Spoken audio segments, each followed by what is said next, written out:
vera cordis gaudio, sed super me omnia, eius dulcis presentia.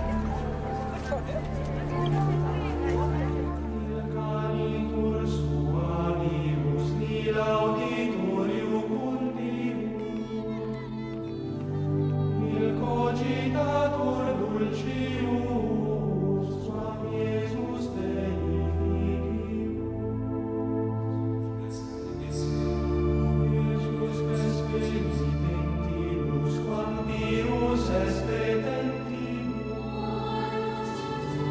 quam bonus te querentibus, et finis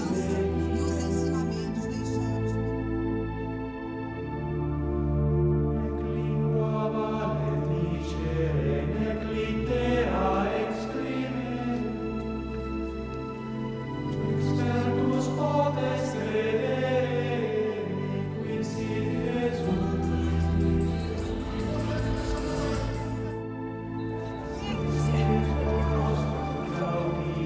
Qui es futurus premium, sit nostra inde gloria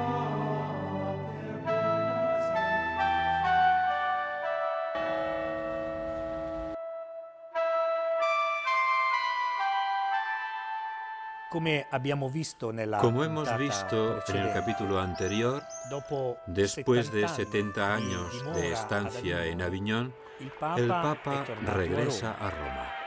in una città, Vuelve a una ciudad sicuramente ciertamente distrutta, deshecha, in a una ciudad città que ha attraversato sufrido anche situaciones momenti verdaderamente molto difficili, difíciles, momenti al che ha igual que el vissuto resto anche de Europa. tutta l'Europa, la La peste negra dal entre 1347 y 1350 al 1350 causa falcidia estragos l'Europa. en el continente. Un tercio de la muere, población muere, desaparece en solo 3 In años. Italia, La población de addirittura Italia disminuye hasta un della 50%. popolazione muore. El pueblo de Roma, vedendo tornare cuando ve que Gregorio regresa XI Gregorio a XI, Roma, ve apre renacer la il suo esperanza. cuore ad una speranza nuova. Ma Pero Gregorio XI XI muere di lì a poco poco. después, Nel en 1378. Los cardenales que se reúnen en el conclave son 16, de los cuales 11 son franceses. Al pie de las ventanas del palacio donde se reúnen los cardenales, el pueblo de Roma grita: lo queremos romano, o por lo menos italiano. Y el mismo pueblo de Roma rompe las verjas del conclave. Ya había sido elegido el arzobispo de Bari, Bartolomé Brignano, que había escogido el nombre de Urbano VI. Y el pueblo quiere saber rápidamente quién es el nuevo Papa. En el alboroto que sigue, los cardenales, quizá por miedo, señalan al anciano cardenal Tibaldeschi, dejándolo solo. Sin embargo, no se tarda mucho en saber que el verdadero elegido era Urbano VI. Los cardenales asustados que huyen de la furia del pueblo romano son 13. Llegan a Anagni, donde se reúnen. Es el 9 de agosto de 1378. En esta reunión se redacta un documento amenazador que declara nula la elección de Urbano VI. En Fondi, pequeña ciudad cercana a Nápoles, es elegido el 20 de septiembre de 1378 un nuevo papa. Es el cardenal Roberto de Ginebra, que toma el nombre de Clemente VII. Y que nada más ser elegido, se pone al frente de un pequeño ejército y trata de tomar por la fuerza la ciudad de Roma. No lo consigue y se refugia en Aviñón. Nos encontramos ante una situación anómala con dos papas, uno que reside en Roma y otro que tiene su sede en Aviñón. No es ciertamente la primera vez que nos encontramos en la historia de la Iglesia con un papa y antipapas.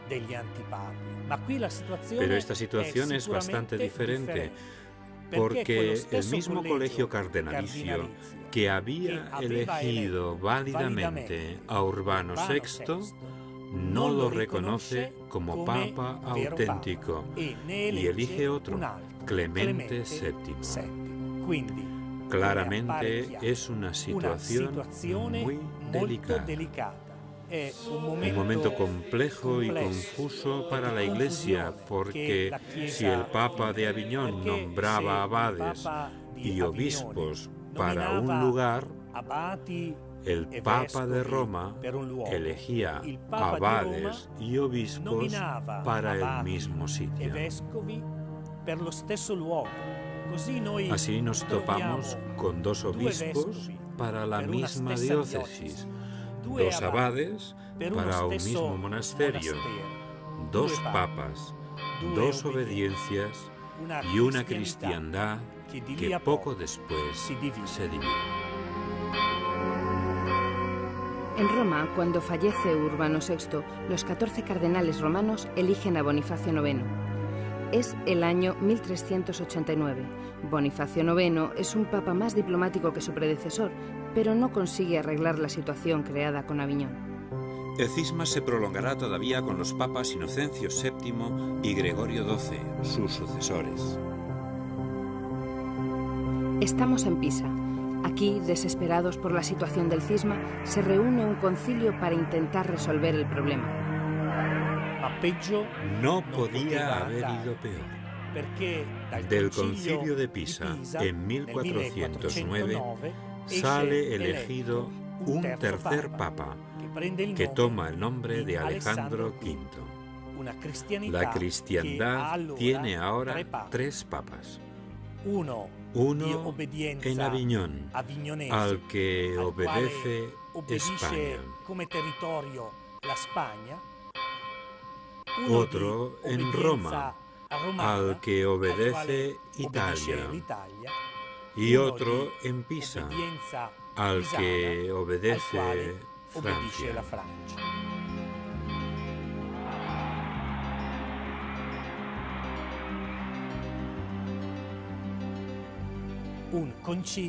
Era necesario otro concilio para dirimir esta delicada situación. Lo intentó el Concilio de Constanza, convocado por Gregorio XII, el Papa romano. Y efectivamente, el 11 de noviembre de 1417, el concilio elige como único papa a Martín V. La Iglesia ha reencontrado la unidad. El cisma ha concluido y en la sede de Pedro se sienta un único papa. Es verdad que ha habido muchas dificultades y se ha hecho evidente la debilidad, pero ahora la Iglesia ha reencontrado su vigor, ha vuelto a encontrar un único pastor al que seguir. Y bajo la guía de este pastor, la Iglesia entra en el periodo que la historiografía denomina como humanismo. Mientras aquí los conflictos se resolvían, en la otra orilla del Adriático, el antiguo imperio bizantino se veía reducido a un pequeño territorio alrededor de Constantinopla. En el año 1456, las tropas del ejército búlgaro han llegado a Grecia y Belgrado. El Papa Calixto III envía a Hungría a un predicador franciscano, Juan de Capistrano, predicador, que reúne a 20.000 cruzados. Los turcos se detienen. La presión musulmana en los Balcanes provoca que en 1438 sea enviado el Papa Eugenio IV a Ferrara para intentar la reconciliación con la Iglesia de Oriente. Finalmente, en 1439, en Florencia, donde se había trasladado el concilio invitado por Cosimo de Médicis, se firma en la Catedral de Florencia el decreto en griego y latín que declara la reunificación entre Oriente y Occidente. Pero a la hora de la verdad, por desgracia, este decreto nunca fue tenido en consideración. En 1453, Mahoma expugna Bizancio, defendida heroicamente por el último emperador de Oriente, Constantino X y el genovés Justiniano. Las consecuencias son evidentes aún en nuestros días. Por un lado está la Iglesia de Oriente, rodeada por el Islam. Por otra parte, Occidente, que debe enfrentarse directamente con las naves y ejércitos islámicos que han logrado una notable superioridad militar. Bizancio se sentía heredera de la antigua Roma, pero nunca habría imaginado que se encontraría con la presión y la fuerza militar de un ejército que profesaba una fe en otro Dios. Los monjes orientales emigran hacia el norte, hacia la Gran Rusia, rechazando el acuerdo alcanzado con la Iglesia de Roma en 1439.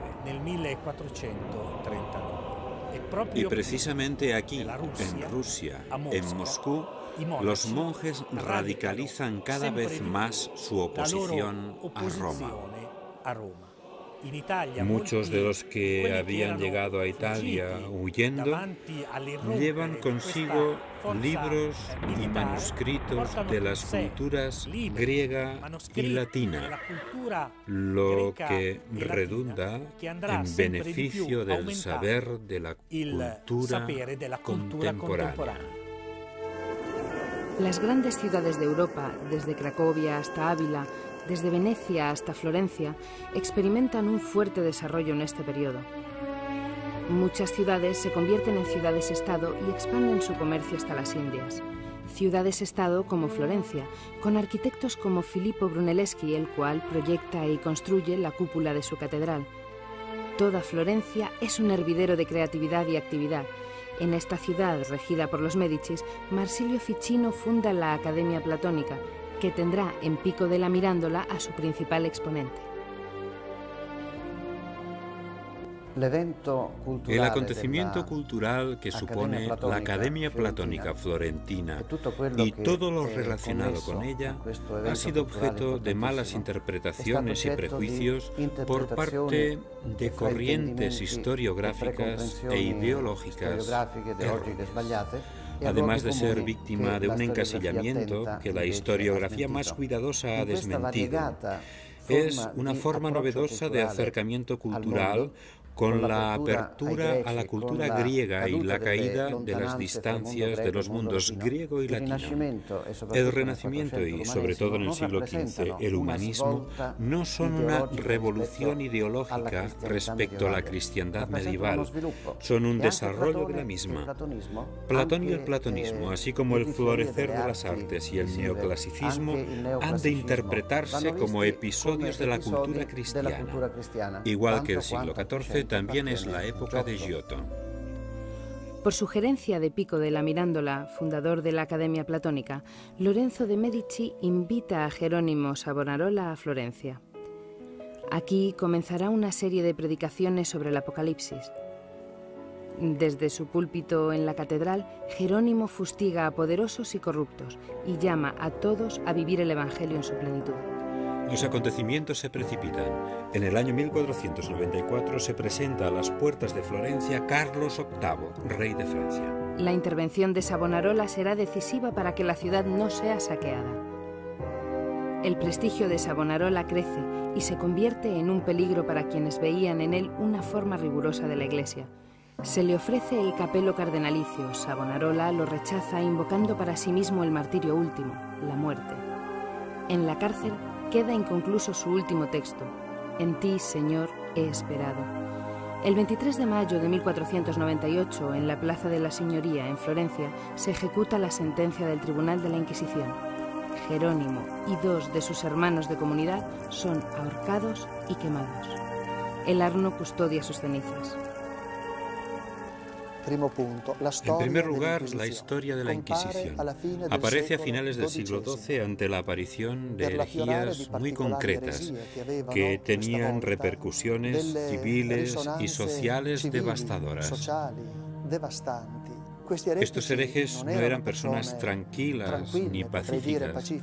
Asolaban los monasterios, robaban en las iglesias, sustraían el Santísimo Sacramento del Sagrario.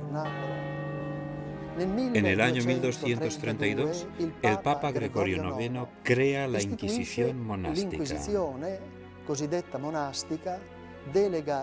y encarga a dominicos y franciscanos que recorran el mundo con plenos poderes para desenmascarar y combatir a los herejes.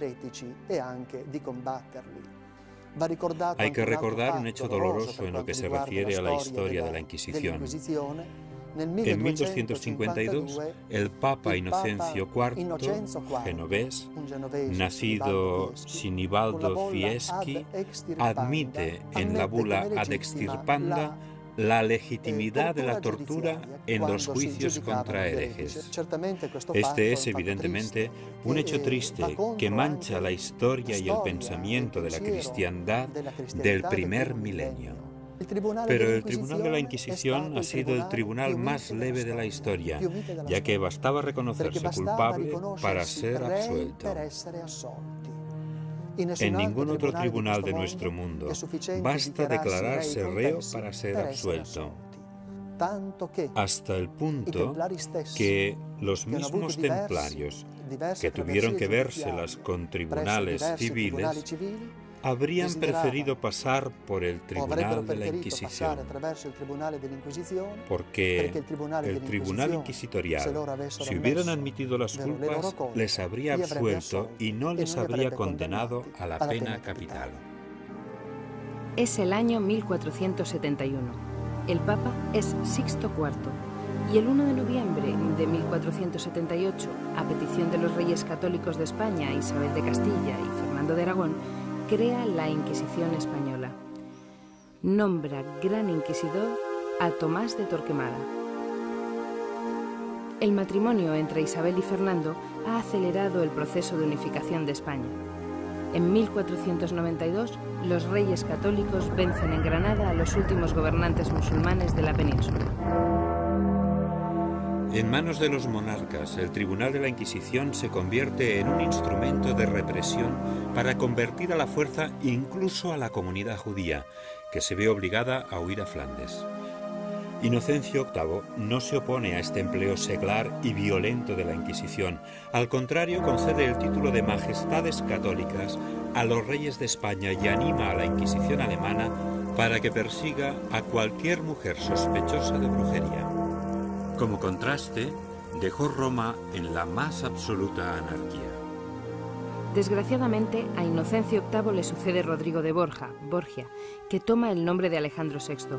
Es el año 1492, el año en que Cristóbal Colón, con 3 carabelas españolas, alcanza las costas de América. Rodrigo Borgia, Alejandro VI, se aprovecha de su poder y a él se debe la condena de Savonarola. Muere de manera imprevista, quizá envenenado. Le sucede Pío III Piccolomini durante pocos días y a este Julio II, el cual, a pesar de ser más soldado que papa, sentó las bases para que sus sucesores pudieran volver a guiar a la Iglesia como auténticos sucesores de Pedro. En esta última parte del capítulo nos encontramos con situaciones muy poco edificantes, hechos que hablan de corrupción y simonía. Pero la Iglesia está viva, sigue viva en muchos. Y entre ellos podemos citar a Jerónimo Savonarola, que no se calla y denuncia la traición al Evangelio. O también, un poco antes, Bernardino de Siena, franciscano que para vivir íntegramente su pobreza renuncia al episcopado para poder predicar sobre todo el amor a Cristo a través de la Virgen María, de quien era sincero devoto. Funda escuelas de teología y a él debemos los primeros principios de ética y moral social. ¿Y cómo olvidar a Nicolás de Cusa, astrónomo, filósofo, teólogo, llamado a Roma por el gran Papa Pío II para reformar la curia? El Papa que tuvo la valentía de escribir a Mohamed II una carta para que se convirtiese y que ya imaginaba una Europa cristiana y unida. Un siglo de grandes contradicciones, pero también de fermento e innovaciones, como el invento genial de Bernardino de Feltre, que para combatir la usura crea los montes de piedad. Así los artesanos y comerciantes puedan disponer de préstamos, pero con un bajo interés. Hay que recordar también, sin duda, la gran figura de Erasmo de Róterdam, humanista, filósofo que se convierte en ejemplo de la síntesis entre la cultura clásica y el cristianismo. Su obra más famosa es El elogio de la locura. Y para terminar este capítulo, tenemos que hablar también de libros. En 1449, en Maguncia, Johann Gutenberg inventa la imprenta de tipos móviles. Estamos entrando en el siglo XVI. Lutero está viajando a Roma y Miguel Ángel está a punto de firmar el contrato para pintar la Capilla Sixtina.